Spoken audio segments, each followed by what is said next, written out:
जय हिंद दोस्तों, मैं नवीन शर्मा आप सभी का स्वागत करता हूं। आशा करता हूं आप सब एकदम अच्छे हैं, एकदम बेहतरीन है। एक बार सारे प्यारे दोस्त बताएंगे आप सब कैसे हैं। उम्मीद करूंगा बहुत शानदार होंगे। आंचल चौधरी, हिमांशु राय, मानिस कुमार सिंह, दयानंद, यामीन खान, अंकेश, भानु प्रताप, पुष्पेंद्र कुशवाहा, नेहा, विकास डेढ़ा, मिष्टा गुजर, उज्जवल यादव, सौरभ, सानू बिजनौर, सौरभ चौधरी, लोकेश सिंह, प्रताप ठाकुर, मनीषा, अंजू कुमारी, सचिन वर्मा, गणेश, शिवानी कुमारी, जय सिंह, सभी प्यारे दोस्तों का बहुत स्वागत है, एकदम दिल से स्वागत है। समझे भैया।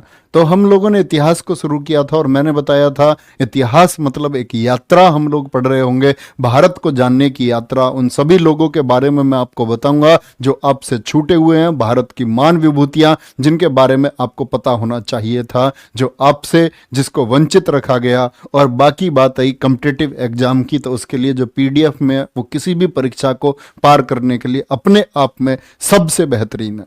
इससे बेहतरीन कुछ हो नहीं सकता। कहीं भी प्रयास कर लेना, कितना भी प्रयास कर लेना, आपके सामने ऑप्शन है, बुक्स हैं, दुनिया भर की यूट्यूब वीडियोस हैं। कभी भी कंपैरिजन करें, कैसा भी करें, आप लोग पाएंगे कि हाँ, हम लोगों ने मिलकर बहुत मेहनत की। तो कल की क्लास में मैंने आपको बताया था कि भारत पर सबसे पहले अरब आक्रमण हुआ। जो किसने किया था? मोहम्मद बिन कासिम, जो एक लुटेरा भारत में आया। इस बात के लिए आया, किस बात के लिए? कि भारत में वो एक लूट का उद्देश्य बना पाए और भारत में क्या कर पाए? आपका इस्लाम का प्रचार प्रसार कर पाए। और कासिम के बाद में मैंने आपको बताया था, कासिम के बाद में फिर आपका अरब आक्रमण के बाद में एक तुर्क आक्रमण हुआ आपका गजनी की तरफ से। वो गजनी जिसके संस्थापक थे आपके अल्पतगीन के बाद में फिर आपका सुबुक्तगीन, जिसने 986 में एक असफल प्रयास भारत पर किया। और उसके बाद में आया आपका कौन? उसके बाद में आता है महमूद गजनवी, जो पहले वह हिंद के युद्ध 1001 में लड़ता है और 1027 तक भारत पर लगातार 17 बार आक्रमण करता है। जो बताया किसने? हेनरी इलियट, एक इतिहासकार ने बताया।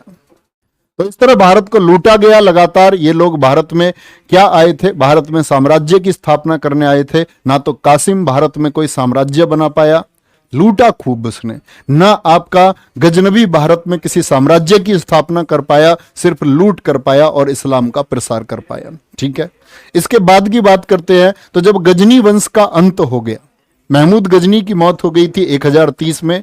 गजनी का जब अंत हो गया तो गजनी के पड़ोस में एक था आपका गौर प्रदेश।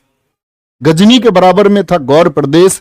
तो वो जो गौर प्रदेश के शासक थे, जब गजनी कमजोर होता गया तो गौर प्रदेश के शासकों ने गजनी पर क्या कर लिया? गजनी पर कब्जा कर लिया। गौर प्रदेश और गजनी बराबर बराबर में थे, यानी अफगानिस्तान के बराबर वाले इलाके में। तो जैसे ही गजनी कमजोर हुआ, उस पर कौन आ गए? गौर आ गए। वही गौर प्रदेश से आएगा व्यक्ति आपके सामने, क्या आपके सामने आएगा? मोहम्मद गोरी, जिसके बारे में आप लोग पढ़ेंगे। तो आज की क्लास हमारी शुरू होगी कहां से? मोहम्मद गोरी से। मोहम्मद गोरी को भैया हम अरबी बोले या तुर्की, ये तुर्की है। ये क्या है? ये एक तुर्क आक्रमणकारी है। चलो भाई, तो किसकी बात कर रहे हैं हम? मोहम्मद गोरी की बात कर रहे हैं। मोहम्मद गोरी की आराम से नोट करेंगे, बड़े प्यार से। ठीक है, मोहम्मद गोरी की बात हम कर रहे हैं, प्यारे बच्चे समझेंगे। मोहम्मद गोरी जिसका जन्म हुआ था 1149 में और मृत्यु हुई उसकी 1206 में। क्या बोलोगे? जन्म मोहम्मद गोरी का हुआ था 1149 में और मृत्यु हुई थी उसकी, क्या आपका बोलेंगे, 1206 में। भारत तक उसका जो अभियान रहा वो शुरू हुआ 1173 से 1206। ठीक है, चलो भाई, ये मोहम्मद गोरी कैसे राजा बना? तो दरअसल में मैंने बताया कि गौर ने किस पर कब्जा कर लिया था? गजनी पर कब्जा कर लिया। तो अपने भाई गयासुद्दीन से 1173 में इसको क्या मिलता है? गौर प्रदेश मिला। जगह थी एक, कहां पड़ता था? अफगानिस्तान से ईरान के बीच में पड़ता था। आज का वर्तमान अफगानिस्तान आपको पता ही है ना कहां है? वो आपको पता होना भी चाहिए, क्योंकि एक छात्र तभी है जब उसको नक्शे का ज्ञान हो। गोरी का भारत पर जो पहला आक्रमण हुआ ये 1175 में हुआ। कहां किया था इसने? मुल्तान पर। तो बहुत पूछा जाता है, गोरी का भारत पर पहला आक्रमण कहां हुआ? मुल्तान पर हुआ। और मुल्तान में कौन लोग थे? ये बौद्ध लोग थे। कौन लोग थे? बौद्ध लोग थे। इन बौद्ध लोगों पर हमला किया गया जो कर्माती जाति के थे। कहां हुआ? मुल्तान। मुल्तान कहां पड़ता है जी? आज के पाकिस्तान में पड़ता है। क्या बोलेंगे? आज के पाकिस्तान पर पड़ता है। ठीक है जी, देखेंगे ध्यान से। तो गौरी का भारत पर पहला आक्रमण बहुत इंपॉर्टेंट है। गौरी ने भारत पर पहला आक्रमण कब किया था? क्योंकि उस समय पाकिस्तान अलग नहीं था। पाकिस्तान उस समय अलग नहीं था। यानी कि आप सब लोग जानते हैं ये क्या हो गया आपका। अगर हम बात करते हैं प्यारे बच्चे, अपने भारत देश की बात करते हैं, तो ये सारा हिस्सा जो है जिसको आप आज पाकिस्तान कहते हैं, ये भी पहले क्या था? भारत का हिस्सा था। जिसको आप अफगानिस्तान कहते हैं, ये भी क्या था? ये भी भारत का हिस्सा था। तो इस अफगानिस्तान से आगे यहां क्या पड़ता था आपका? गजनी और गौर। गजनी और गौर ये दोनों पड़ोसी थे, गौर भी और गजनी भी। तो गजनी जब कमजोर हो गया तो गजनी पर कब्जा किसका हो गया? गौर का हो गया। तो गजनी पर कब्जा करने के बाद में फिर कहां चला आपका मोहम्मद गोरी? ये गोमल दर्रे से भारत आया था। गोमल दर्रे से, देखना ध्यान से, पहले शुरुआत में ये इधर मार्ग से आएगा और फिर ये इस मार्ग से जाएगा। सारी बातें हम करेंगे, समझना। तो मैंने बोला पहला आक्रमण कब? बोलो भैया फटाफट से। 1175 में। 1178 में क्या हुआ? पाटन गुजरात पर दूसरा आक्रमण हुआ। चीजें सिर्फ इतनी नोट करना जितनी पीडीएफ में, इसके अलावा कुछ नोट करने की जरूरत नहीं है। दूसरा हमला कहां हुआ इसका बोलेंगे भैया? पाकिस्तान, यानी कि आपका मुल्तान को तो जीत गया। कौन से इलाके को? मुल्तान पड़ता था यहां। मुल्तान को जीतने के बाद में, मुल्तान को जीत गया तो अब इसको भारत में आना है। तो भारत में ये किधर से आएगा? इधर आने की कोशिश करेगा पहले। ये गोमल दर्रा था यहां, क्या बोलेंगे? गोमल दर्रे से आने की कोशिश करता है। समझो भैया।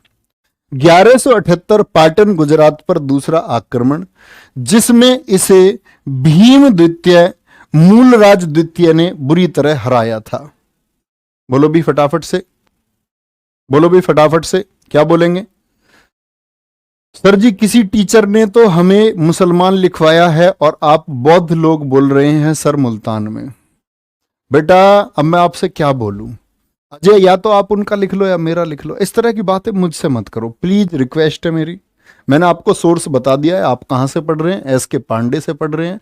एस के पांडे सबसे बड़े इतिहासकार हैं मध्यकालीन भारत के लिए, ठीक है। तो शायद आपके गुरुजी जो हैं वो वाले, उन्होंने कहीं अच्छे सोर्स से पढ़ा होगा, उनकी बात अलग होगी। तो गुरुजी ही होते हैं भैया।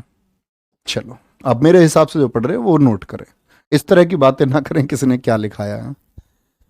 चलो भाई, 1178 पाटन गुजरात पर दूसरा आक्रमण हुआ। इसमें क्या बोलेंगे? भीम द्वितीय ने बुरी तरह हराया, यानी इस हमले में क्या हो गया? गोरी हार गया।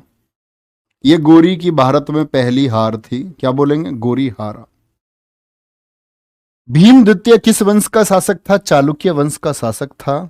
इस युद्ध का नेतृत्व नायिका देवी ने किया। नायिका देवी कौन थी? मूलराज द्वितीय की मां थी। और खाकी बैच वाले बच्चों से जो मैंने पीडीएफ तैयार कराई, खाकी बैच में यहां लिख रहा होगा पत्नी, तो दरअसल में वो अजय राज की पत्नी थी। तो उस चीज में वो आप लोग करेक्ट कर लेना उसको अपने नोट्स में। क्या बोलना? नायिका देवी मूलराज द्वितीय की क्या थी? मां थी, ठीक है जी। अजय राज की पत्नी थी। चलो जी, गुजरात के चालुक्य वंश के जो संस्थापक थे वो मूलराज प्रथम थे और उनकी राजधानी क्या थी? अनहिलवाड़ थी। उनकी राजधानी क्या थी? अनहिलवाड़ थी। वो दिक्कत देखो ध्यान से। तो गोरी आया गुजरात पर, और गुजरात पर किस दर्रे से आया था? ये कौन सा दर्रा था? गोमल दर्रा। बोलो भाई फटाफट से। जैसे कासिम आया था ना खैबर दर्रे से, ये आया था कौन से दर्रे से? गोमल दर्रे से गोरी। इसने सोचा सब कुछ आसान है। इसने सोचा कि वो जो गजनवी था जिसने 16वां आक्रमण किया था आपका सोमनाथ पर 1025 में, बड़ी आसानी से उसने सोमनाथ को अपने कब्जे में ले लिया था, क्योंकि उस समय सोमनाथ पर कौन था? भीम प्रथम। लेकिन भैया अब भीम प्रथम नहीं है, अब कौन है? भीम डबल, भीम द्वितीय। तो यहां ये जो नाम आता है भीम द्वितीय और मूलराज द्वितीय, क्या ये नाम कहना ठीक होगा? दरअसल में ये जो युद्ध हुआ उस समय ये बच्चे थे। राजा अजयराज थे। अजयराज जो राजा थे आपके गुजरात के चालुक्य वंश के, उनकी मृत्यु हो चुकी थी। ये छोटे छोटे बच्चे थे दोनों, और ये एक ही नाम नहीं है। इनको इकट्ठे क्यों बोलते? ये दोनों भाई हैं। मूलराज बड़ा भाई है, मूलराज क्या है? ये बड़ा भाई है, और भीम द्वितीय क्या है? छोटा भाई है। बहुत जगह पुस्तकों में इसको ऐसे दिखाया गया है कि ये दोनों एक ही हैं। तो क्या बोलेंगे? ये दोनों क्या है? ये बड़ा भाई है मूलराज द्वितीय, और भीम द्वितीय क्या है? छोटा भाई है। बात समझ में आई? मां कौन है इनकी? मां इनकी नायिका देवी हैं, और इनके पिता कौन थे वो भी आप लिख सकते हैं, जिनकी मृत्यु हो गई थी। पिता थे इनके अजयराज। जब अजयराज की मौत हो गई तो राज्य के सामने ये समस्या आई कि भाई अब शासन पर कौन बैठेगा। तो ये बड़ी बहादुर थी, नायिका देवी बहुत बहादुर थी, और इनकी बहादुरी का किस्सा तुम सुनना, तुम कहोगे भैया इतना बड़ा झूठ हमसे बोला गया। ये इतनी बहादुर थी कि जो इनके मंत्री थे, जितना भी मंत्रिमंडल था, सब मंत्रिमंडल ने कहा कि अब रानी साहिबा गद्दी पर बैठेंगी, अब नायिका देवी हमको लीड करेंगी, नेतृत्व करेंगी हमारा, अब ये हमारा नेतृत्व करेंगी।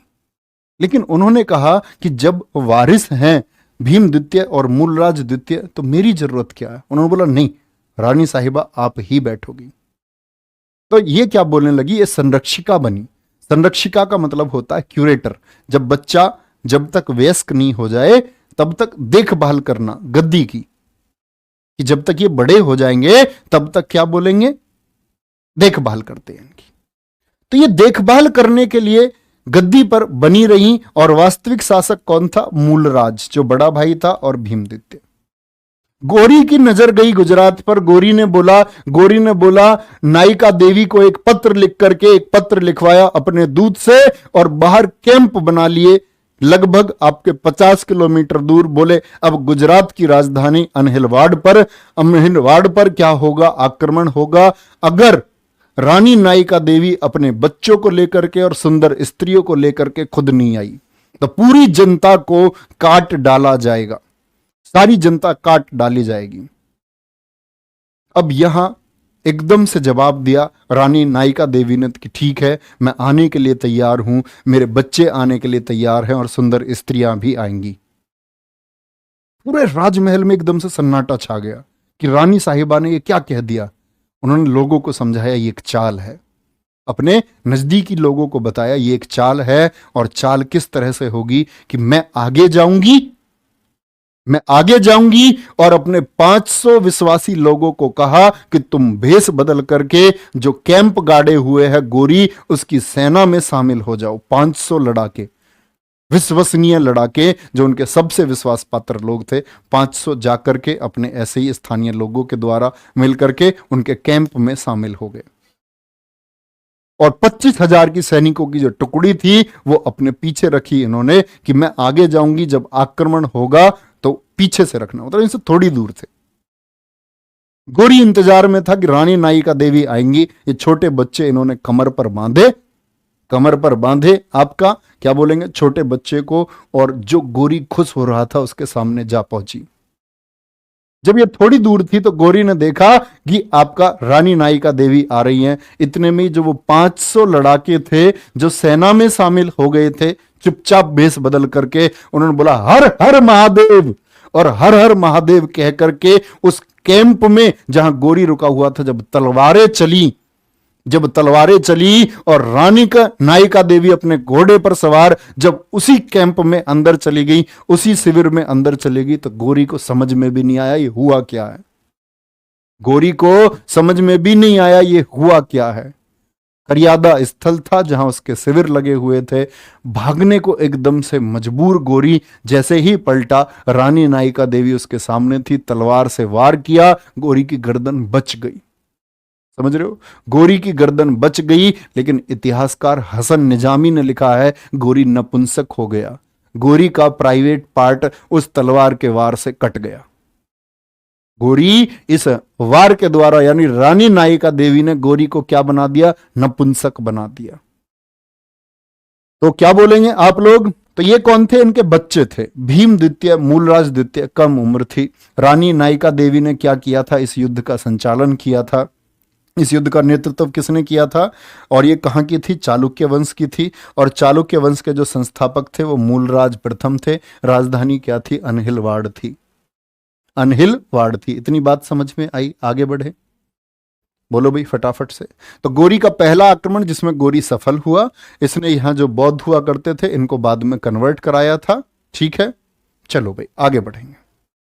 नेक्स्ट, इसके बाद में गोरी आगे बढ़ता है। अब गोरी देखो ध्यान से, अब आप लोगों को इतनी इंटेलिजेंस होनी चाहिए, इतनी समझ आपकी होनी चाहिए कि गोरी जो है ये गुजरात वाले रास्ते से क्या सफल हो पाया? तो गोरी क्या सफल हो पाया? अब समझो जरा यहां मैप से आप लोग, ये राज्य कहां कहां पर है। तो गोरी ने पहली कोशिश कहां पर आने की करी थी? यहां टारगेट बना रहा था। ये अनहिलवाड़ या अनहिलपुर है। ये सोलंकी वंश था। चालुक्य वंश को हम लोग सोलंकी वंश के नाम से भी जानते हैं। ठीक है, तो ये सोलंकी वंश है। तो जब इसने देखा कि भाई सोलंकी वंश तुम यहां तो जीत नहीं पाओगे, ये इनका क्षेत्र है सारा, तो गोरी को पता चल गया भैया इस क्षेत्र से तो जीत नहीं सकते। तो गोरी ने दूसरा टारगेट फिर बनाया आपका इधर कश्मीर, कश्मीर की तरफ। मुल्तान को ये पहले ही जीत चुका था। मुल्तान यहां है आपका, मुल्तान को ये पहले ही जीत चुका था। फिर इसने बनाया ये अभियान कि भैया इधर चलते हैं, सिंध विंध जीतते हैं और दिल्ली की तरफ बढ़ते हैं। क्योंकि इसकी तुम समझ सकते हो गोरी की इतनी हालत खराब रही होगी। गोरी ने सोचा होगा बेटा मारा जाएगा अगर दोबारा गुजरात गया तो इस वाले रास्ते से उसके दादा परदादा से भी उसने मना कर दिया होगा भैया इस रास्ते से नहीं जाना है। चलो भाई, अब गोरी चल देता है इस रास्ते से, इस वाले रास्ते से। यहां कौन है? यहां चौहान साम्राज्य है। चौहान साम्राज्य, पृथ्वीराज चौहान। इसको उस पे दिखाओ भाई, सीन 2 पे क्लियर दिखेगा, सारे देखना ध्यान से। तो यहां चौहान साम्राज्य था। यहां आपका गहडवाल साम्राज्य है येलो कलर में, जहां राजा जयचंद आएगा। राजा जयचंद, ये चौहान साम्राज्य जहां आपको दिख रहा है ये पृथ्वीराज चौहान जी का क्षेत्र था। यहां आपका राजा जयचंद थे। इधर सेन साम्राज्य था बंगाल की तरफ। ठीक है, इधर आपका मध्य प्रदेश से नीचे कलचुरी थे। और यहां एमपी वाले इस क्षेत्र में कौन थे? मध्य प्रदेश छत्तीसगढ़ वर्तमान वाले में महोबा के पास में कालिंजर का किला। ये कालिंजर का किला है, ये किसका था? चंदेल शासकों का था। आज ही बताऊंगा मैं चंदेल शासक कौन कौन थे। चंदेल शासक थे राजा परमर्दी देव। आज ही हम किस्सा सुनेंगे किनका? आल्हा उदल का, भारत के महान सेनापति, भारत के महान वीर आल्हा उदल का। ठीक है, चलो भाई आगे चलें भैया। तो ये मैप से समझ गए होंगे, सोलंकी वंश इधर हो गया हमारा, चौहान वंश इधर हो गया, गहडवाल वंश इधर हो गया। आज का यूपी एमपी का नक्शा देखना तो आता होगा ना। ये चंदेल हो गए आपके, कौन हो गए? ये चंदेल हो गए। इधर कलचुरी हो गए। चालुक्यों के बारे में आप दक्षिण भारत जब आप पढ़ेंगे तो मैं आपको पढ़ाऊंगा। समझे भैया? फिर से आ जाएं वापस से। तो गोरी यानी कि गुजरात की तरफ से बढ़ने का सपना छोड़ करके बोला भैया उधर तो नायिका देवी है, मार गिराएंगी।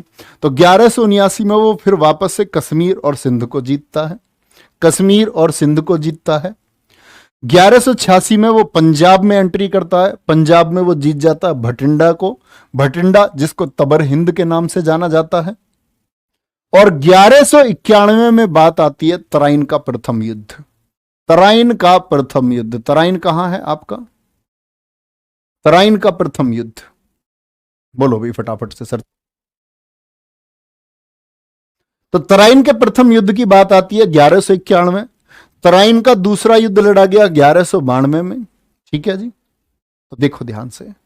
तराइन के पहले युद्ध में, ये दोनों युद्ध ही किस किस के बीच हुए हैं? मोहम्मद गोरी और पृथ्वीराज चौहान। तराइन का पहला युद्ध भी गोरी और पृथ्वीराज चौहान। पृथ्वीराज चौहान जी जिनको हम राय पिथौरा या पृथ्वीराज तृतीय के नाम से भी जानते हैं। बोलेंगे क्या? पृथ्वीराज चौहान जी को जिनको हम किस नाम के से जानते हैं? बोलो भी फटाफट से। ये आपका राय पिथौरा या पृथ्वीराज तृतीय के नाम से जाने जाते हैं। और ये तराइन जो आपका कहां पड़ता है? हरियाणा में पड़ता है। हरियाणा के जो बच्चे होंगे वो जानते होंगे कि जो कुरुक्षेत्र और करनाल है, कुरुक्षेत्र और करनाल के बीच में हरियाणा में स्थित है आपका क्या? तराइन, हरियाणा में। तो बोलेंगे इस युद्ध में क्या हुआ? गोरी की हार हो गई। गोरी की हार हो गई। गोरी की क्या हो गई? हार हो गई। ये देखो ध्यान से, मित्र चंद्रबरदाई, पृथ्वीराज चौहान के मित्र थे चंद्रबरदाई, जिन्होंने पुस्तक कौन सी लिखी है? चंद्रबरदाई की पुस्तक का नाम है पृथ्वीराज रासो। पृथ्वीराज रासो, तो याद रख लेना, यह किताब पृथ्वीराज ने पूरी नहीं लिखी थी। लिखना इस किताब को जो पूर्ण लिखा था, पूर्ण लिखा यानी पूरा किया इसको, वो किया था चंद्रबरदाई के पुत्र जलहण ने। जलहण कौन है? ये चंद्रबरदाई का पुत्र है। क्यों पूरी नहीं कर पाया था, ये बात भी मैं आपको बताऊंगा, ध्यान से समझना। समझ रहे हैं भैया? तो पहला युद्ध हुआ, गोरी आया पृथ्वीराज चौहान, जो कि उस समय कहां शासन कर रहे थे आपका, आप लोग मैप में मैंने आपको दिखा दिया है चौहान वंश कहां था। आज का जो ये दिल्ली, आज का जो ये दिल्ली, जो आपका राजस्थान का थोड़ा सा क्षेत्र, राजस्थान का थोड़ा सा क्षेत्र, पंजाब का क्षेत्र, ये सब किसके अधीन था? ये चौहानों के अधीन था। किसका बोलेंगे? ये चौहानों के अधीन था।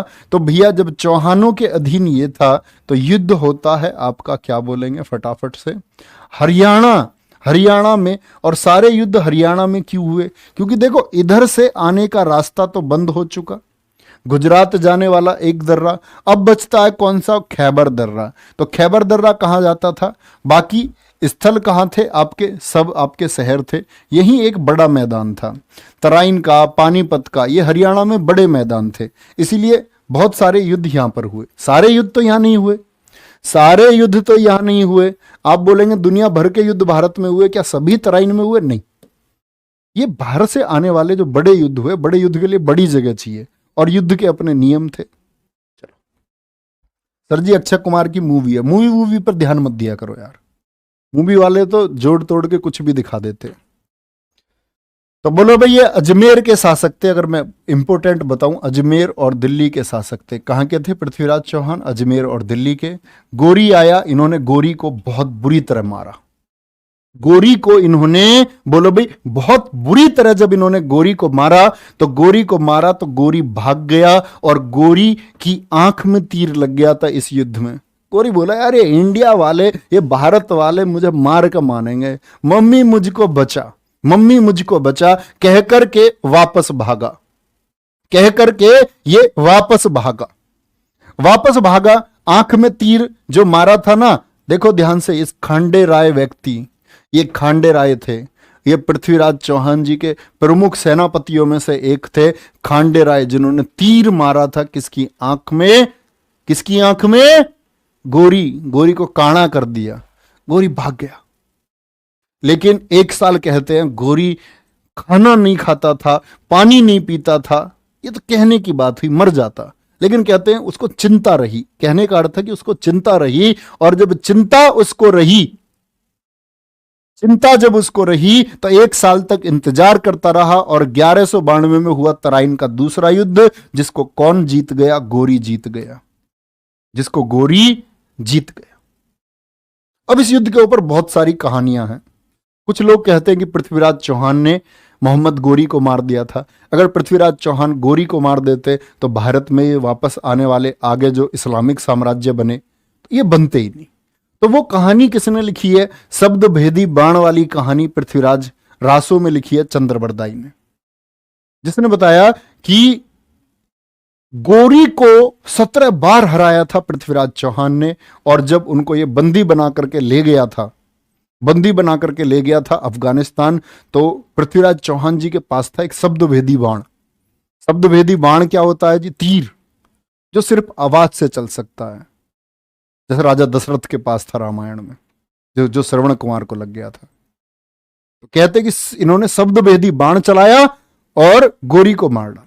लेकिन सारे इतिहासकारों ने बोला कि वो कहानी ठीक नहीं, उस कहानी पर कोई भी लोग सहमत नहीं होते हैं। और चंद्रबरदाई को क्या माना गया है? अप्रमाणिक ग्रंथ, यानी कि इसमें बहुत सारे किस्से ऐसे हैं जो सत्यापित नहीं हो पाते हैं, जो झूठे दिखते हैं। ठीक है, जो झूठे दिखते हैं। एक दूसरा किस्सा क्या है? दूसरा किस्सा है आपका, बाकी सारे इतिहासकार जिससे सहमत हैं, तराइन का दूसरा युद्ध जब हुआ तो पृथ्वीराज चौहान क्या हो गए? इसमें हार गए। और पृथ्वीराज चौहान जब हारे तो ये बंदी बना करके ले गया, बंदी बना करके ले गया उनको अफगानिस्तान, और बाद में इनको क्या वहां मार दिया गया? नहीं, पृथ्वीराज चौहान को मारा नहीं गया था। इन दोनों के बीच में एक संधि हुई थी और जिस संधि में पृथ्वीराज चौहान जी को अजमेर मिला था। क्या मिला था इनको? अजमेर राजस्थान वाला क्षेत्र मिला था और बोला गया था तुम गोरी के अधीन रहकर ही क्या बोलोगे? गोरी के अधीन रहकर ही तुम शासन करोगे। इस बात की पुष्टि कहां से हुई? इस बात की पुष्टि कहां से हुई? यहां से पृथ्वीराज चौहान जी के समय के कुछ सिक्के मिलते हैं, जिन सिक्कों पर एक तरफ पृथ्वीराज चौहान है और दूसरी तरफ क्या लिखा हुआ है? श्री मोहम्मद शाम लिखा हुआ है। और मोहम्मद शाम ये किसका नाम है? मोहम्मद शाम ये आपका गोरी का नाम है। इसका नाम है गोरी का। तो पृथ्वीराज चौहान उनके नाम के सिक्के क्यों चलाएंगे? तो इतिहासकारों ने यह पाया कि इन दोनों के बीच कोई संधि हुई थी और इन्होंने सिक्के चलाए और एक तरफ क्या क्या बोला गया कि भाई शाम, इसके अधीन इन्होंने शासन कुछ समय तक किया था। ठीक है जी, ये याद रख लेंगे। चलो, पृथ्वीराज की सेना की कमान जो थी दूसरे युद्ध में कौन थी? गोविंद राय, खांडे राय, ये लोग इस युद्ध में मारे गए थे। बदमसा रावल था, बदमसा रावल थे, ये तीनों थे। बोलो भी एक बार, गोविंद राय, खांडे राय और बदमसा रावल के हाथ में थी। अब ये गोरी जो भारत में आए, गोरी जो भारत में आया, ये आक्रमण किया पृथ्वीराज चौहान के लिए, तो इस स्थिति में किसने किसको गद्दार घोषित किया? कुछ लोगों ने कहा जयचंद गद्दार है। जयचंद ने बुलाया था किसको? पृथ्वीराज चौहान के खिलाफ युद्ध करने के लिए गोरी को। अब बात आएगी ये जयचंद कौन है। तो जयचंद के बारे में किस्सा सुनने के लिए आप लोगों को पहले समझना पड़ेगा पृथ्वीराज चौहान जी के बारे में। इतनी बात नोट कर चुके बच्चे? थम्स अप कर दिया करो जब नोट कर लेते हैं आप। सर बोलो भी फटाफट से। हाँ बिल्कुल, वो कहानी गलत है, शब्द भेदी बाण वाली। बहुत बढ़िया।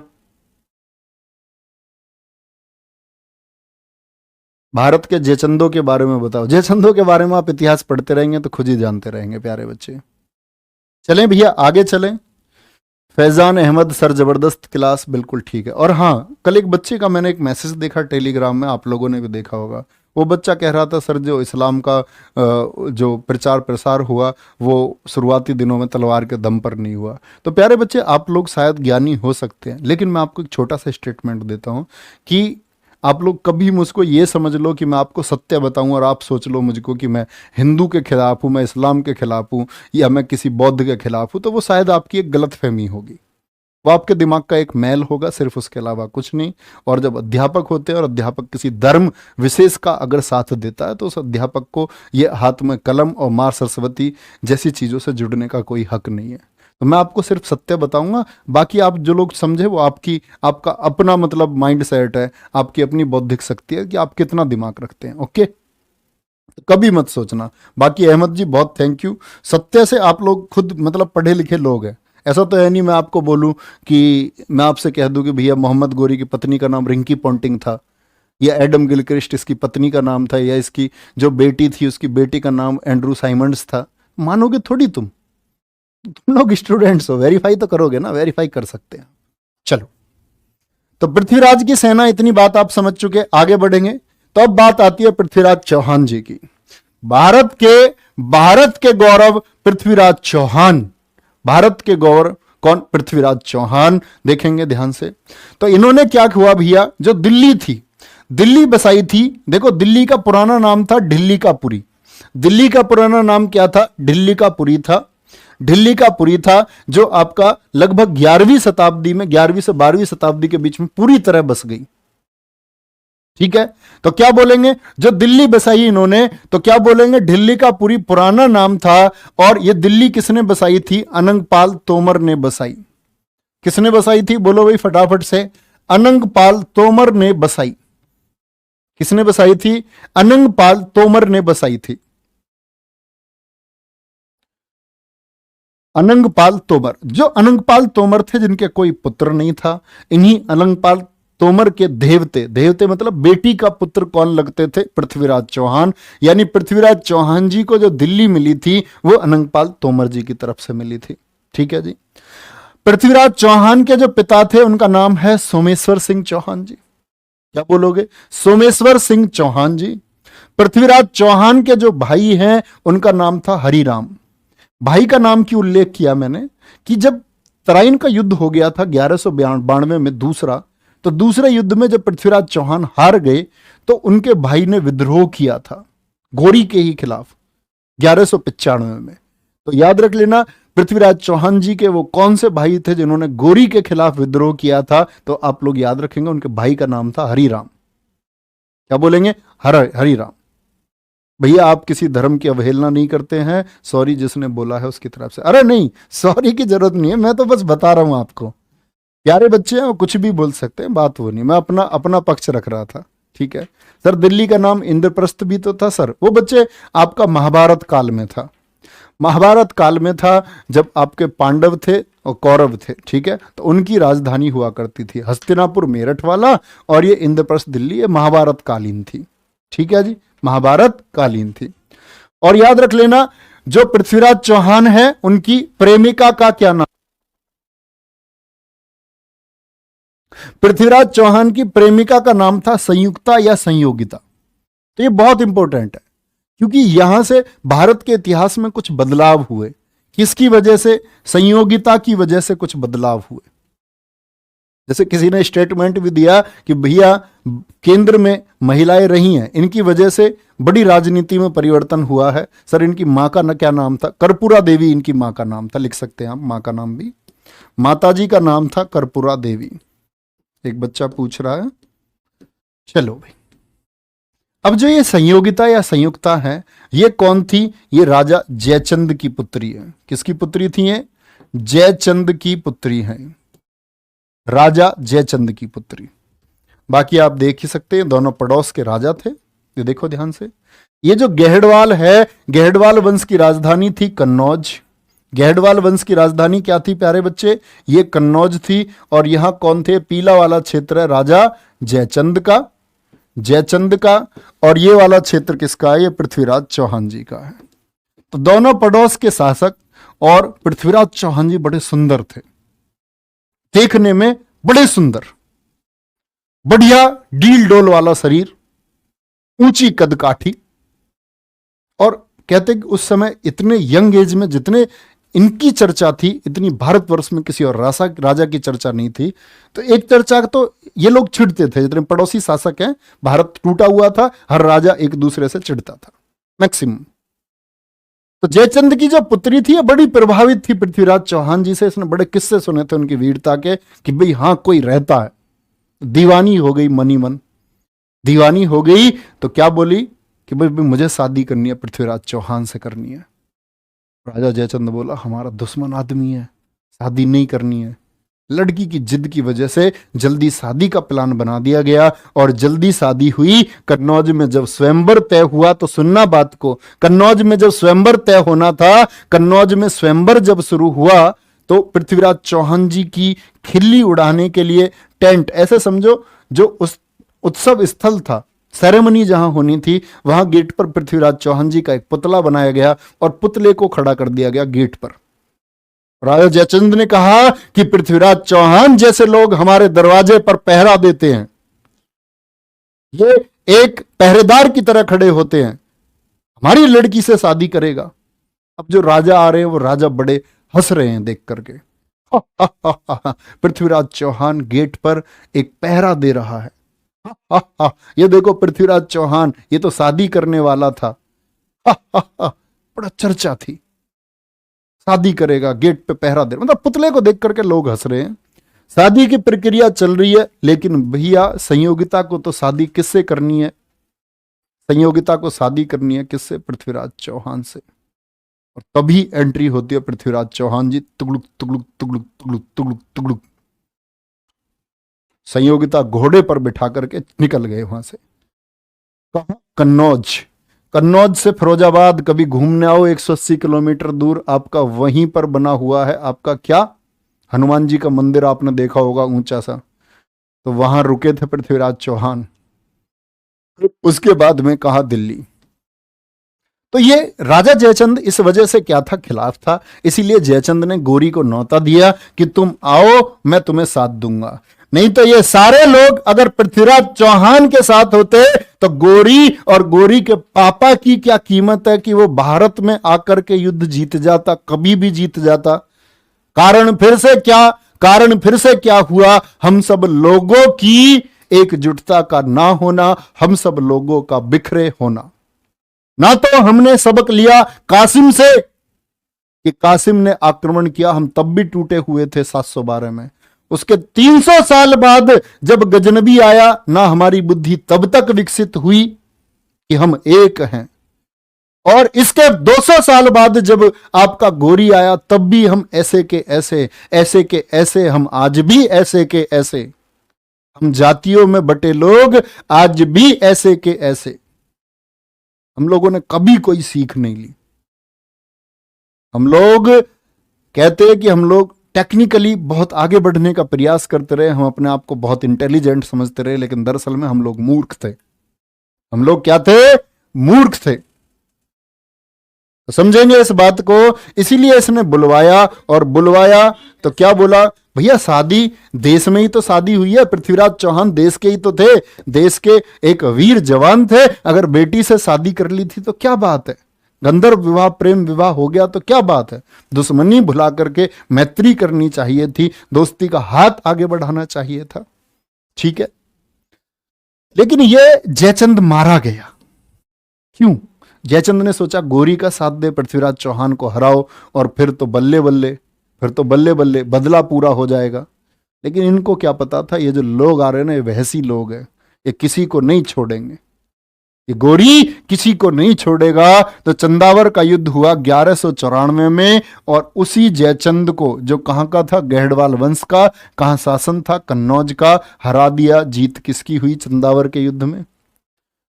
चंदावर के युद्ध में फिरोजाबाद के पास, कन्नौज के पास में फिरोजाबाद, जहां चंदवार का गेट आज भी बना हुआ है। आप कभी घूमने जाओ तो देखना, जो बच्चे वहां फिरोजाबाद के हैं वो इस बात को जानते होंगे। तो वो गेट इसीलिए बना हुआ है क्योंकि उसी जगह पर ये चंदवार का युद्ध हुआ था, जिसको चंदावर का युद्ध हम बोलते हैं। ठीक है जी, चंदावर का युद्ध 1194 में। और जहां क्या किया गया? जयचंद जी के पास अपना कोष था जी, असनी का किला। ये असनी का किला था उनका कन्नौज में। असनी के किले को क्या हो गया? असनी के किले को लूटा गया, असनी के किले को लूटा गया। ठीक है, चलो भाई। सर, एकता ना होने की वजह क्या थी? सुशील कुमार जी, एकता ना होने की वजह, प्यारे बच्चे, घमंड होता है। हमको लगता है मैं शक्तिशाली हूं, हम किसी एक केंद्रीय शक्ति के अधीन नहीं रहना चाहते हैं। हम सब लोग चाहते हैं मैं भी नेता बनूं, मैं भी नेता बनूं, मैं भी नेता बनूं, मैं भी नेता बनूं। और दरअसल में नेता कोई नहीं बन पाता। नेता बनता है वो जो सबका पागल बना देता है। समझ रहे हो? तो हम सब लोग खुद को आगे बढ़ाना चाहते हैं, हम एक साथ इकट्ठे आगे नहीं चलना चाहते हैं। हम लोग यही नहीं पहचान पाते कि कौन व्यक्ति शक्तिशाली है, हमको उसको आगे करना है। क्या संयोगिता से उन्होंने शादी कर ली थी? बिल्कुल, गंधर्व विवाह किया था, प्रेम विवाह किया था उन्होंने, प्रेम विवाह किया था। अब देखो, जो दूसरा युद्ध है इसका फैक्ट क्या है? तराइन के दूसरे युद्ध में मोहम्मद गोरी के साथ कौन आया? मोइनुद्दीन चिश्ती आया। मोइनुद्दीन चिश्ती जो क्या है? सूफीवाद के प्रवर्तक थे। तो सूफीवाद के जन्मदाता का नाम आपसे पूछा जाता है, भारत में सूफीवाद के जन्मदाता कौन है? तो क्या बोलोगे? मोइनुद्दीन चिश्ती हैं, जिनकी दरगाह कहां है? चिश्ती अजमेर राजस्थान में रहते थे। अजमेर में इनकी दरगाह है जिसका नाम है अजमेर शरीफ। आपने देखा होगा लोग जहां पर आपका चादर चढ़ाते हैं, पवित्र स्थल माना गया है, इस्लाम का पवित्र स्थल है। हिंदू भी काफी जाते हैं वहां पर। तो बड़ा मतलब ये धार्मिक जगह है, धार्मिक जगह है। और किन के लिए? मोइनुद्दीन चिश्ती के लिए है। ये कौन थे? सूफीवाद के प्रवर्तक थे। अब आप सोचेंगे भैया ये सूफीवाद या सूफीज्म क्या होता है? सूफीवाद या सूफीज्म क्या होता है? तो सूफीज्म को समझेंगे थोड़ा सा, और आसान से समझ जाएंगे आप लोग। जब इस्लाम में आपको पढ़ाऊंगा तब और अच्छे से पढ़ाऊंगा, ध्यान से देखना। दरअसल में जो मुस्लिम लोग हैं उनके दो मत हैं, एक शिया और एक सुन्नी, शिया और सुन्नी। तो जो सुन्नी लोग थे ये थे जो मोहम्मद साहब की शिक्षाओं को मानते थे, ये मोहम्मद साहब ने जो एजुकेशन दी उसके फॉलोअर थे। और जो शिया लोग थे ये मोहम्मद अली की शिक्षाओं को मानते थे। मोहम्मद अली कौन जी हैं? ये मोहम्मद साहब के दामाद थे। आप पढ़ेंगे कहां? इस्लाम में। अभी थोड़ा सा जानिए। तो इनके दामाद थे, इन्होंने एक नई शिक्षाएं दी, हाँ कुछ। तो क्या बोलेंगे? सुन्नी कौन लोग थे? जो मोहम्मद साहब की शिक्षाओं को मानते थे। शिया कौन लोग थे? जो मोहम्मद अली की शिक्षाओं को मानते थे। इन दोनों वर्गों के बीच में भी क्या थी? एक दुश्मनी थी, वैमनस्या थी। सुन्नी लोग शिया लोगों से चिढ़ते थे क्योंकि ये व्यक्ति का नेचर रहा है, वह अपने लोगों को प्यार करता है और दूसरे लोगों से ईर्ष्या रखता है। बेकार लोगों का ये नेचर रहता है, अच्छे लोगों का ये नेचर नहीं रहता। अच्छे लोग वर्ग, धर्म और जाति में बटे हुए नहीं रहते। अच्छे लोगों के लिए डेफिनेशन होती है देश की। जैसे हमारा देश वसुदेव कुटुंबकम, हम पूरी दुनिया को गले लगाना चाहते हैं। कब? जब दुनिया अच्छी हो। ऐसा नहीं कोई हमारे पेट में चाकू मारे हम उसको गले लगाए, नहीं। हम आतंकवादी से किसी भी तरह की मानवता की भावना नहीं रख सकते हैं, कभी नहीं। हम हर एक उस गर्दन को काट देंगे जो भारत मां की तरफ उठेगी। बाकी हम लोग क्या हैं? हम लोग आपका स्वागत करने वाले लोग हैं। ऐसे ही इन दोनों के बीच था, शिया और सुन्नी के बीच का जो एक गतिरोध था, इसको दूर करने के लिए आया सूफिज्म। मतलब सूफिज्म एक अच्छी विचारधारा थी। सूफिज्म की जो आपका सूफीवाद था, इसकी स्थापना इसलिए की गई ताकि शिया और सुन्नियों के बीच का जो ये गैप है, जिनके बीच दूरी बढ़ रही है, इसको खत्म किया जा सके, दोनों को एक किया जा सके, दोनों को एक किया जा सके। उन्होंने बोला यार हम एक धर्म के लोग हैं, इस्लाम के लोग हैं, हम लोग क्यों बटे रहते हैं, शिया सुन्नी में एक हो जाते हैं। तो इसके लिए सूफीज्म विचारधारा आई और जिसको चलाने वाले लोग भारत में कौन थे? मोइनुद्दीन चिश्ती थे। क्या बोलेंगे? मोइनुद्दीन चिश्ती थे। मोहम्मद गोरी ने चंदावर युद्ध के बाद में, जब चंदावर युद्ध को जीता, तो देवी लक्ष्मी और नंदी के सिक्के चलाए और उत्तर भारत में एकता प्रथा चलाई। मोस्ट इंपोर्टेंट फैक्ट, ये एकता प्रथा क्या होती है? ये एकता प्रथा क्या होती है? देखो, अगर आपसे कभी पूछे ना भारत में एकता किसने चलाई, तो ये तो मैं आपको बताऊंगा इल्तुतमिश जब पढ़ाऊंगा। तो इल्तुतमिश ने भारत में एकता प्रथा चलाई थी, ये तो आप इल्तुतमिश में जानेंगे। लेकिन भारत की बात नहीं कर रहा हूं, मैं कह रहा हूं सिर्फ नॉर्थ इंडिया में। नॉर्थ इंडिया बोले तो ये आपका हरियाणा, दिल्ली वाला जो क्षेत्र था, हरियाणा और दिल्ली वाला जो क्षेत्र था, इसमें एकता प्रथा किसने चलवाई थी? ये एकता प्रथा चलवाई थी किसने? आपका गोरी ने। ये एकता सिस्टम होता क्या था? एकता सिस्टम होता क्या था ये समझें पहले, या नोट कर लें आप लोग, मैं इतने बता देता हूं आपको। एकता में क्या होता था प्यारे बच्चे? भाई हर राजा के पास सैनिक होते थे, युद्ध लड़ने के लिए सैनिकों की जरूरत है। तो जो सेना में काम करेगा वो ऐसी थोड़ी अपनी जान दे देगा, ऐसी क्यों कोई अपनी जान दे देगा? उसको बदले में कुछ चाहिए ना। अब बदले में उसको या तो पैसे दो या कुछ और दो। तो इसने बोला एकता देंगे। एकता मतलब जमीन का टुकड़ा। एकता क्या होता था? जमीन का टुकड़ा होता था, यानी सैनिक को जमीन का टुकड़ा दिया गया कि भाई आप इस जमीन के टुकड़े पर खेती करें और अपने परिवार के खाने का, पीने का आदि व्यवस्था करें। तो सैलरी की जगह क्या देने लग गया? ये जमीन का टुकड़ा, और उसी जमीन के टुकड़े को बोला गया एकता प्रथा। समझ गए एकता प्रथा? हम सब करें सैलरी ना दे करके। जैसे भारत सरकार, कल आप नौकरी करेंगे, आपको सैलरी मिलेगी दिल्ली पुलिस में, मान के चलो आप दिल्ली पुलिस में चले गए, आपको 37,000 सैलरी मिल गई, ठीक है। आप हेड कांस्टेबल में चले गए तो और ज़्यादा मिल गई थोड़ी, AWO TPO में चले गए लगभग उतनी ही। तो आप कहेंगे मतलब 37-38, मुझे नहीं पता सैलरी कितनी है, मतलब लगभग।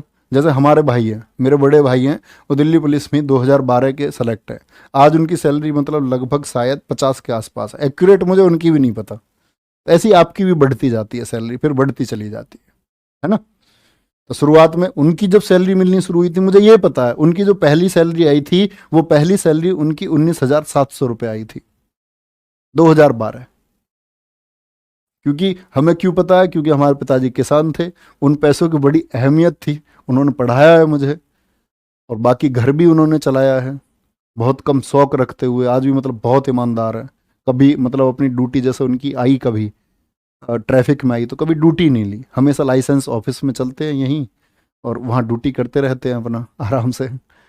कभी ऐसी जगह ड्यूटी नहीं रखी, ट्रैफिक वगैरह थाने वगैरह में कहीं नहीं। पहले कुछ दिन सिक्योरिटी में थे, मान के चलो VIP सिक्योरिटी में, सिक्किम के CM थे, उनके साथ सिक्योरिटी में। कभी मतलब ऐसी जगह गए नहीं कि जहाँ पैसा हो।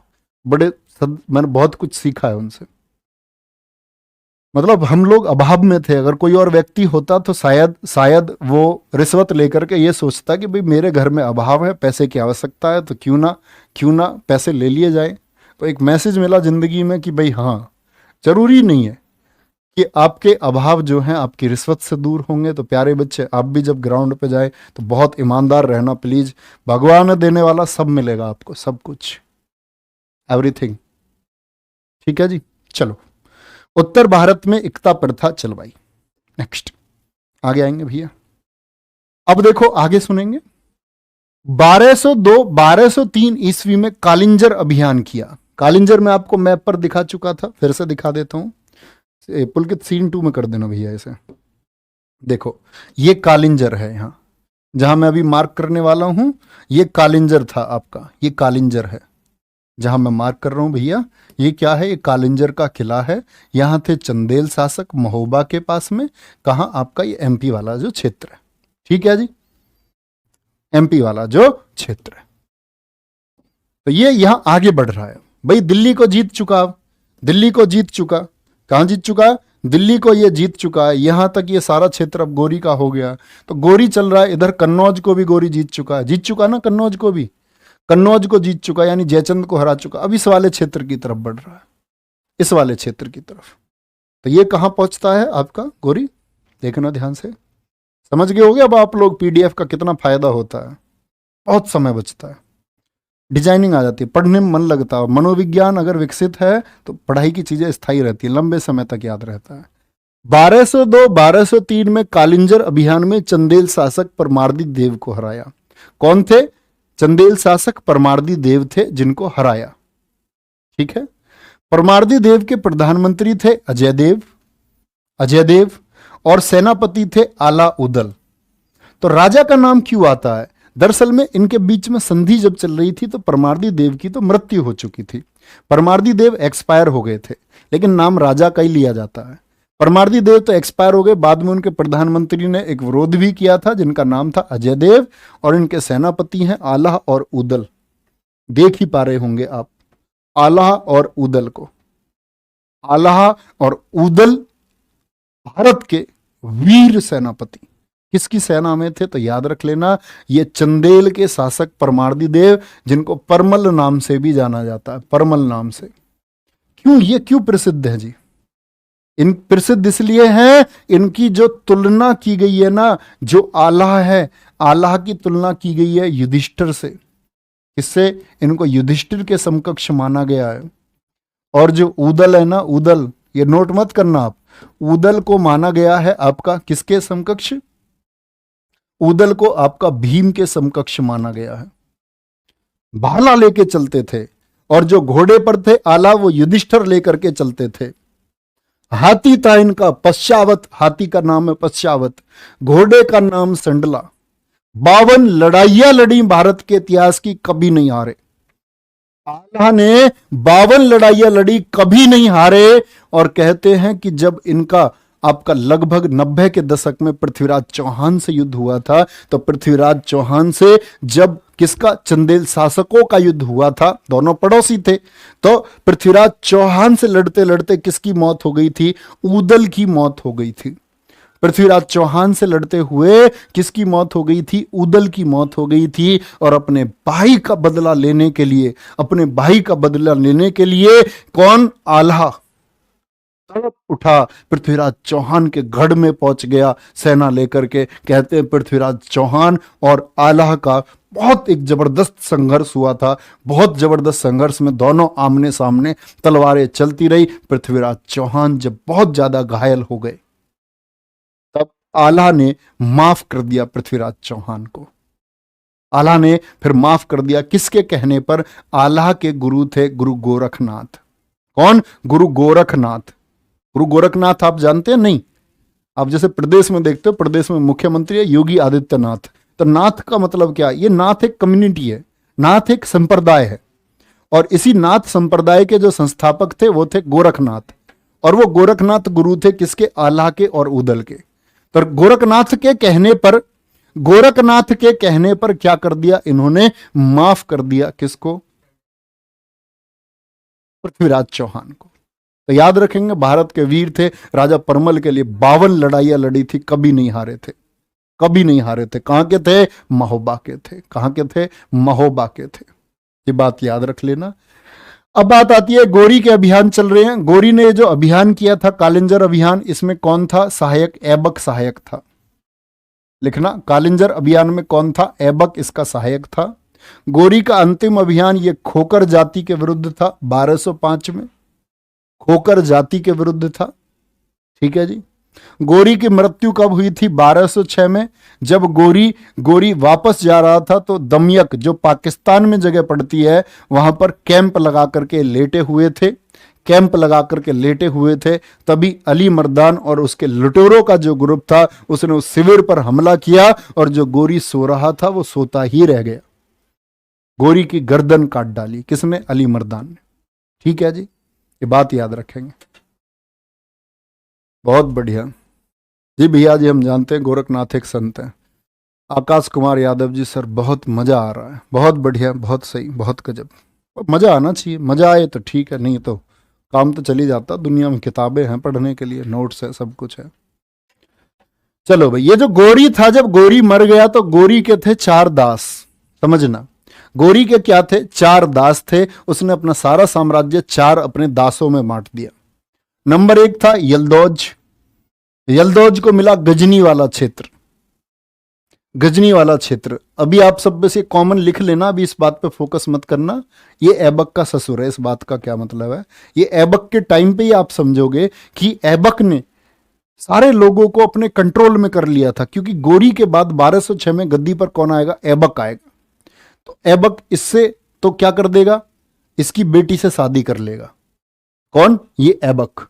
देखो कितना चालू है।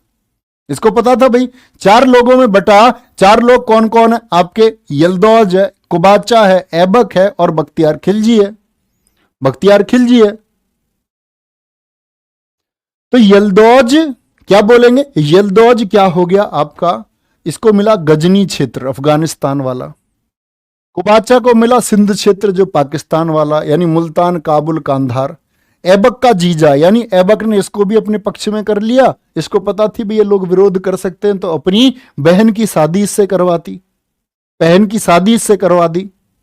तीसरा खुद ऐबक है। ऐबक को क्या मिला था? ऐबक क्या था? गोरी के अंतिम विजय अभियानों में गोरी के साथ था। तो गोरी ने इसको कहां का सूबेदार बना दिया, कहां का कमांडर बना दिया? लाहौर और दिल्ली का बना दिया। लाहौर और दिल्ली का बना दिया। बख्तियार खिलजी, बख्तियार खिलजी को कहां का? बंगाल और बिहार का। बंगाल और बिहार का। और इनमें सबसे पावरफुल कौन उभरेगा? आपका ऐबक। गोरी के समय के विद्वान याद रख लेना, कौन है? फखरुद्दीन राजी और नजामी उरूजी। बोलेंगे भी फटाफट से। गोरी के समय विद्वान फखरुद्दीन राजी और नजामी उरूजी। मानसी सिंह कह रही हैं सर ऐबक गोरी का गुलाम था ना। हाँ बच्चे, दास का मतलब स्लेव ही होता है। स्लेव, गुलाम, स्लेव या फिर गुलाम। जब मैं गुलाम वंश आपको पढ़ाऊंगा तो बताऊंगा गुलाम क्या होते हैं। ये लोग इनको खरीदते थे कद काठी देख करके। गुलामों के जैसे आज बाजार लगता है ना सब्जी का, ऐसे दासों के बाजार होते थे। हट्टे कट्टे लड़के बाजारों में बिकते थे और राजा उनको खरीदते थे। अच्छा, ये मेरी कमर ठीक दबाएगा भाई, तकड़ा सा, इसको ले लो। अच्छा, ये घोड़ों का काम बढ़िया करेगा, इनको ले लो 10-5 को। ऐसा बाजार लगते थे और ये खरीदते थे इनको। समझ रहे हैं बात को? चलो, कालिंजर अभियान क्या था अभी बताया प्यारे बच्चे। राजा परमर्दी देव, वो कालिंजर किला उन्हीं का था। ठीक है, चलो भाई। बख्तियार खिलजी ने नष्ट किए विश्वविद्यालय। बख्तियार खिलजी ने नष्ट किए विश्वविद्यालय। कौन कौन से? नालंदा विश्वविद्यालय, विक्रमशिला। देखो इसको कहां की जिम्मेदारी मिली? बंगाल और बिहार की। जब आप गुप्त साम्राज्य पढ़ेंगे तो आप जानेंगे, जब आप पाल वंश पढ़ेंगे तो मैं आपको बताऊंगा ये विश्वविद्यालय किस किस ने बनवाए थे। तो अभी याद रखें, सिर्फ ये बख्तियार खिलजी है जिसने भारत के नालंदा विश्वविद्यालय को नष्ट कर दिया था, छोटी सी बात पर। यह बख्तियार खिलजी का इलाज नहीं हो पा रहा था, असाध्य रोग, यानी जिस रोग का इलाज ना हो, ऐसे पीड़ित हो गया। इसने नीम हकीम सब बुला लिए, सब देख लिया इसने, इसका इलाज नहीं हो पाया। तो इसने बोला कि दुनिया में कोई आदमी अब इसका इलाज नहीं कर पाएगा। आचार्य शीलभद्र जो उस समय नालंदा में, नालंदा जो बिहार में था, भारत की शिक्षा का सबसे बड़ा केंद्र, बोले जी वो आपका इलाज कर सकते हैं। इसने बोला जो हमारे इस्लाम में नहीं है वो कैसे कर सकते? बोले जी क्यों बेमतलब की जिद कर रहे हो, मारे जाओगे, देख लो क्या पता कारगर हो जाए। बुला लिया गया। बोले आचार्य मेरा इलाज इस तरह से करना, कोई दवाई तुम दोगे मैं नहीं लूंगा, ऐसे इलाज करो मेरा दूर दूर से। अजीब आदमी नहीं खिलजी। तो उसने बोला ठीक है। आचार्य जी बोले आपको क्या पसंद है? बोले कुरान पढ़ना पसंद है। तो उन्होंने कुरान, पवित्र पुस्तक कुरान को मंगाया और कुरान उन्हें दी। बोले कुरान को पढ़ लेना। अब उन्होंने ये पता कर लिया था कि ये पवित्र पुस्तक कुरान को भी जो है ना, ये कैसे, ऐसे उंगलियों को जो पन्ने पलटता है तो ये थूक लगा लेता है पलटते टाइम, जैसे हम लोग बचपन में करते थे पेज पलटने के लिए, ऐसे पेज को पलटने के लिए आदत हो जाती है। उन्होंने उन पुस्तक के पन्नों पर लेप लगा दिया, दवाई लगा दी, और वो दवाई जैसे ही इसके पीछे गई ठीक हो गया, अंदर चली गई शरीर में दवाई। बख्तियार खिलजी एकदम ठीक हो गया। बोला ये कैसे? बोले उन्होंने बुलवाओ। बोले भी कैसे ठीक हुआ? बोले ऐसे ठीक हुए तुम। बोले इतना ज्ञान भारत में, भारत के ऋषियों ने ऐसा कुछ लिख रखा है? बोले हाँ जी यहाँ सब कुछ है। बोले कहाँ है ये? बोले नालंदा विश्वविद्यालय में। बोला इस ज्ञान के केंद्र को ही खत्म कर दो। और नालंदा विश्वविद्यालय को आग लगाई गई, और क्या बोले थे कि कई दिनों तक नालंदा में आग जलती रही, और भारत के ज्ञान का, शास्त्रों का केंद्र, बहुत सारे शास्त्र यहां जल करके राख हो गए। लाखों पुस्तकें, कहते हैं कि लगभग यहां भारतीय ज्ञान की 9 लाख पांडुलिपियां, 9 लाख हस्तलिखित पुस्तकें यहां जो लिखी हुई थी वो जला दी गई, जला दी गई। विक्रमशिला विश्वविद्यालय जो बंगाल में था इसी ने नष्ट किया। ओदंतपुरी विश्वविद्यालय इसी ने नष्ट किया। और कुछ टाइम तक तो क्या था, बख्तियार खिलजी, नालंदा विश्वविद्यालय को जाने वाली रोड का नाम खिलजी रोड था।